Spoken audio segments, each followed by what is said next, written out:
I was at my dad's will reading when his lawyer announced, "First, let's play a game." The lawyer's office had 5 chairs lined up facing a projector screen.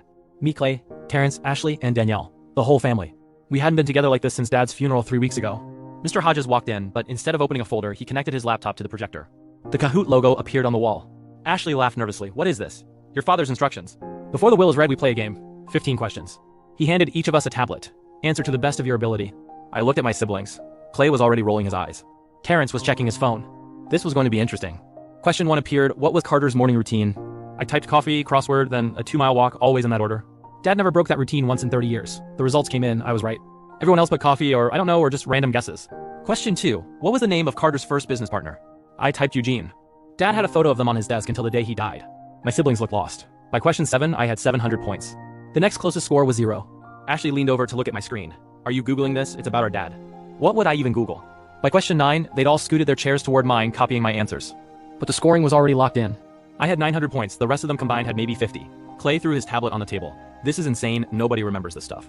I do, because you were Dad's favorite. Because I showed up, Clay. Every Sunday dinner, every holiday, any random day when he just wanted company. I showed up. Terrence muttered something under his breath. Danielle wouldn't look at me. Mr. Hodge pulled up the last question. Final question, open response, no points. The screen read, who deserves this inheritance and why? I looked at my siblings, all of them typing furiously. Danielle split it 5 ways. It's the only fair option. Ashley, I have 3 kids, I need it most. Terrence, I've had financial hardships Dad knew about. Clay, as the eldest son, it should rightfully be mine. I typed my answer. The employees who helped him build this. They were his real family at the end. I hit submit. Mr. Hodge looked at the screen, then at me. Then he pulled up a video file. Your father wanted you to see this after the game. Dad's face appeared on screen. He was in his office, sitting in that old leather chair he refused to replace.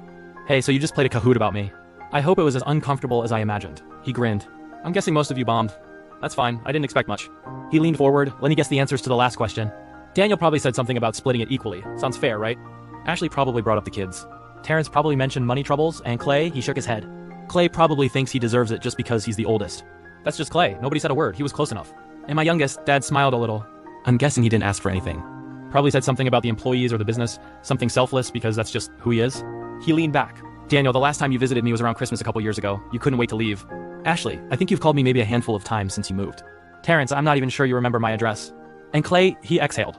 Clay, you've asked me for money more times than you've asked how I'm doing, and I don't think you've ever paid me back. He looked at the camera. My youngest showed up every week. Not for the money, not for the will, just to sit with me. His voice cracked a little. So yeah, he gets everything. Clay tried to contest the will, lost. Danielle stopped talking to me. Ashley sends passive-aggressive texts on holidays. Terrence pretends I don't exist. I gave every employee at Dad's company a bonus. Felt right. Last week, I was cleaning out his office and found a note in his desk. If you're reading this, you're probably the only one who bothered to clean out my office. Thanks for showing up, kid. You always did. I laughed, then I cried, then I framed it.